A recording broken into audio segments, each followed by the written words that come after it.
Hi guys, I'm Marissa Lott. I am with Weichert Realtors. This is Weekly Real Estate 101. Today I have John DeKoninck with me. Yeah, I'm John DeKoninck. I'm with Success Mortgage Partners, just a local lender here in Lansing, helping people buy and get through their mortgage process. Yeah, so today I figured we would have him join us to help you guys, more so for buyers, understand what's going on in the market, financing wise. Yeah. So before we started, Marissa and I were talking about a client that we were working with that is paying about $900 a month in rent. And our client has been making offers and really just trying to get the best deal out there. Yes, and not in this is not a buyer's market, and I think he's going into it, as if we could write an offer and it doesn't matter what the price is, it could be accepted, but that's not necessarily where we're at in this market. So John and we did the math, and I mean, we've been working with him for we probably are estimating like 15 months, and at 900 a month, that's he's already spent 13,500 towards someone else's mortgage.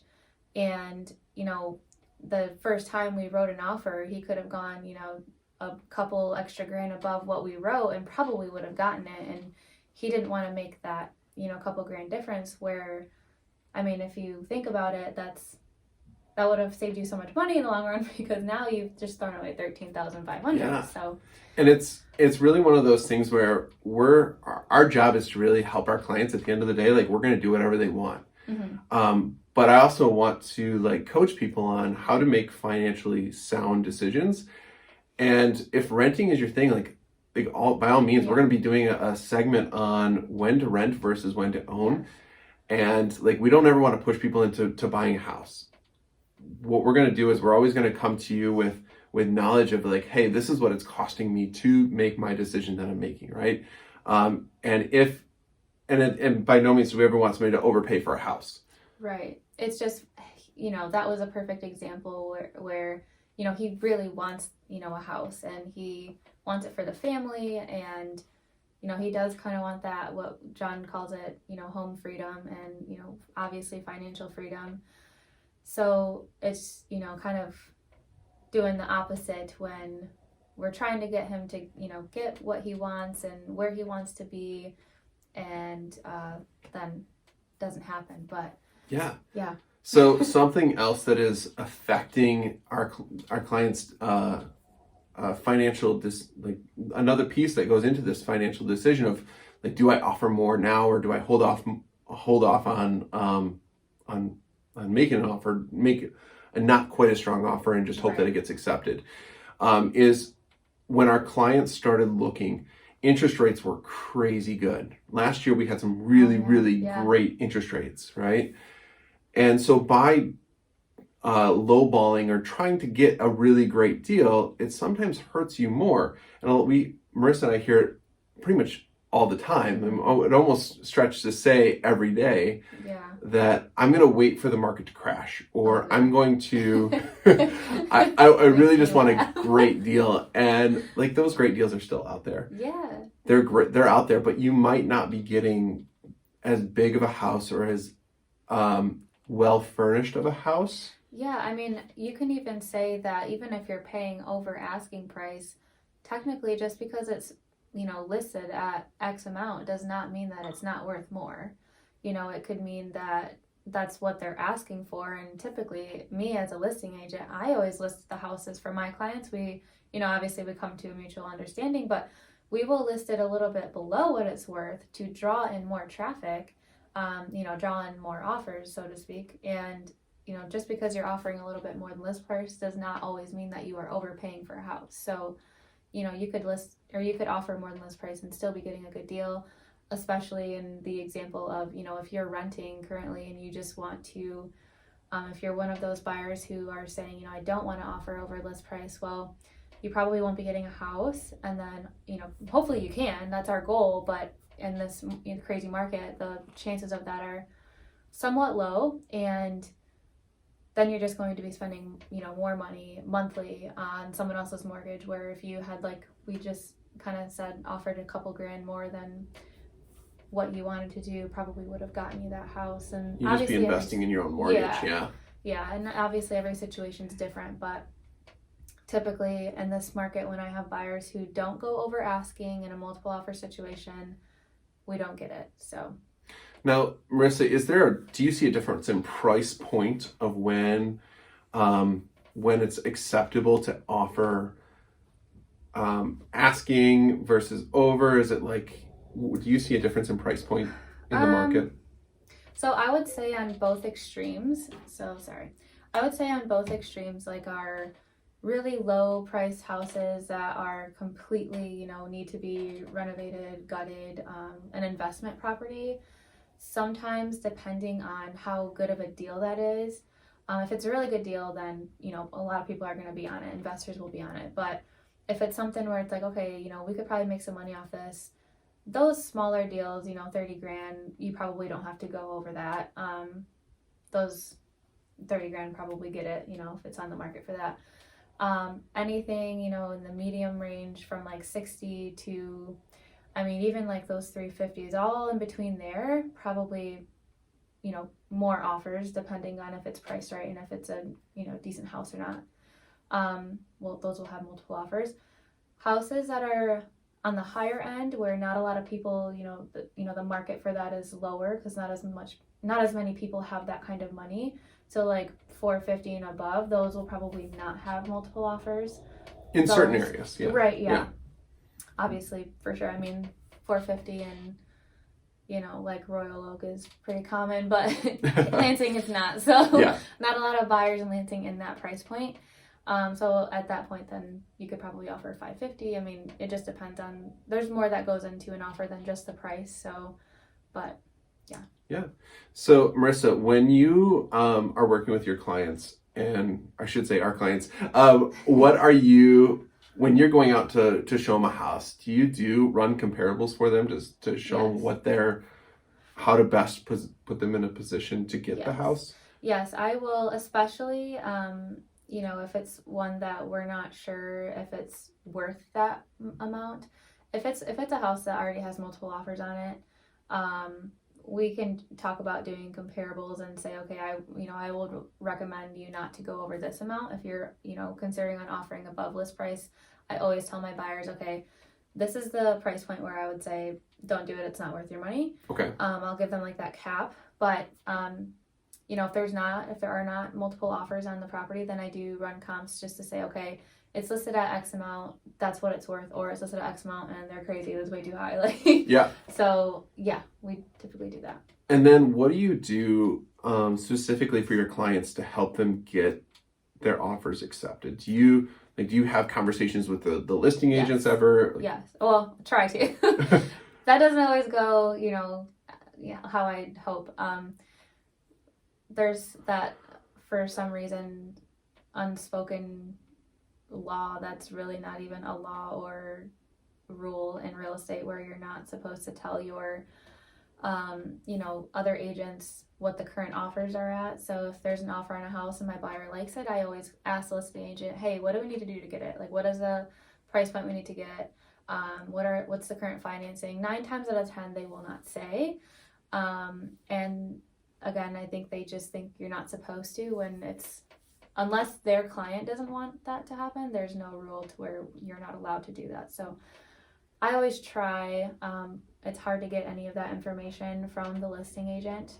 So we kind of typically do that escalation clause, which I had recorded another video on that on my YouTube channel. That helps with offers getting accepted for sure. Yeah. We have different ways. Like I said, it's not just about the price. There's a lot, as you know, the financing. Yeah. Down payment amount, stuff like that. One thing my team has been doing to really just help get people to put their offers in a little bit stronger is we've been trying to, whenever possible, to get them TBD underwritten. Basically have an underwriter review the file. The last thing Marissa or I or our clients ever want is to have a deal blow up. And so we want to put our deals as strong as possible. And so that means that my clients have to get additional documentation to really to be going out there and buying a house. Right. And it takes a little bit longer, but I'll tell you what, when we're able to close quicker, and, feel confident that there's going to be fewer issues. I mean, there's always chances for things to go south, and yeah, it's just like when you do that, though, the chances of that are less likely. And like you said, that once they're basically they're pre-underwritten, and so when we submit that offer, if I have a listing and I get an offer, for my client that it says, hey, we are pre-underwritten, that I'm going to make sure my client knows is like, that's great, because you might get another offer where it's a pre-qualification, they haven't even written the credit yet, they haven't even received all the docs yet. There's a likely chance that could not go well. Pre-underwritten, like he just said, you're getting all the docs, you're getting everything done beforehand, so a lot less worry for my seller client. So that always looks good. And then like you said too, the deal goes a lot smoother, quicker. Like once the deal is, the house offer is accepted, then you're going to the closing table a lot smoother, which makes our clients way happier. I mean, clients love that when it doesn't take long to get to get their keys. So yeah. All right, so let's kind of wrap things up, and just for the people who are watching the YouTube video or listening to the podcast, like what are the things that you recommend your clients do in your are you thinking today it's a better idea to wait or buy? What's your take on everything? Well, I think everyone's situation is different, but I would say still 99% of the time, if you can buy, because like I said, I mean, if you're paying on your own mortgage and, making yourself that money for the future, who doesn't want to do that instead of, paying someone else's mortgage and giving them money? Yeah. So I would always recommend buying if you can. I would probably say the only times to not buy is, we had talked about this too, if you're not going to be in that location, you're not going to be in that location long, less than a year maybe, or if you're moving a lot, then it probably makes more sense to rent. Yeah. You probably won't get that equity back within that short amount of time, but I would say 100% if you can buy. I mean, just kind of like what we can wrap it up, but we both have known in our personal situations. I bought a house and just a couple years later sold it without doing much. I did some updates, but not a whole lot, nothing crazy expensive, and I think I made $23,000 in a couple years. So which is crazy. Yeah. For in some situations, like I have clients that don't make that almost all year. Like it's crazy. Yeah, I mean it's so. And, I could have walked away if I was renting that whole time. I could have probably overpaying, because mortgages typically are cheaper. Yeah. I could have been overpaying monthly, walked away with zero. And, because I bought at a young age and, wasn't sure, but I went ahead and did it. And a couple of years later, sold it. I made $23,000. And that helped me, especially at a young age, that helped me with my next home. Like my down payment for my next home, which, then that cycle continues. So, yeah. All right. Well, let me ask you this one last question of what do you predict from the real estate side of things? And I'll give you kind of an idea from the mortgage side of things. What do you predict the market is going to do? When do you predict there's going to be a crash? So I feel like that's the most common question we get asked. That question, but I get asked that probably every day. I don't think it's going to crash. I've been getting, that question even before I was in real estate. I've heard this question and like, it's going to crash, it's going to crash. The market only crashes, once every so often. Like it's the last one was what, like 08? Yeah. 06-ish, leading into 08, yeah. Into 08. And then before that, I don't even know when it crashed. It was quite a few years before. So, no, I don't think it'll crash, and I especially don't think so because I just haven't seen anything that would predict that. I mean, a lot of people. This is a huge topic in itself, but I'll kind of summarize this. Kyle, my broker, and I were just talking about it. He made a good point that a lot of people say it's going to crash because of all, the foreclosures that people say will happen. But I mean, think about it. With these values going up, if you are afraid that you're going to lose your house because you cannot afford the payments or the taxes, whatever it is, you can just sell your house and you'll probably make enough money to, you'll make enough money to move and do what you need to do instead of just staying there and just, losing it. So, and hurting your credit and destroying everything you've worked so hard for. I just don't see that being a thing like some people think, but yeah. Who knows?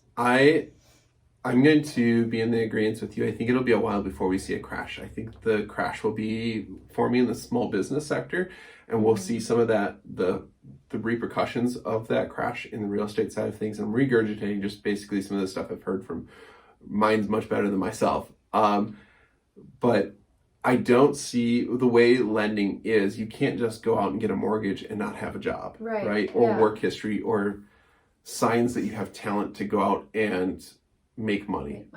I mean, it takes 2 years. You have to be in an industry or working for 2 years to show that in most cases, I'm going to say most cases, that you have the ability to make payments on a house, right? And it's done off of credit. And I mean, the way lending was done before, it's crazy. Like, you could get a mortgage with nothing. No documents, no nothing, just stated income. And so I think that from the lending side of things, I don't predict a crash as big as what we've seen in the past, if we do see one. Yeah. So. Good point. Cool. Well, I look forward to chatting with y'all. If you guys have any questions, feel free to hit to comment below on the YouTube channel. Or John and I can both try to answer questions. Yeah. Well, thank you for joining. And absolutely. You'll be seeing a lot more of him. We're going to do a lot of videos together to help buyers understand financing, talk about the market like we've done today. And guys, we look forward to any questions that you have. Feel free to comment below, or you can message Marissa directly. What's your email address that they can? What's the best email for Marissa.hometown@gmail.com. Cool. Hometown with an E at the end. Cool. Awesome. All right, guys. Have a great day, and we will be chatting with you soon. All right. Bye.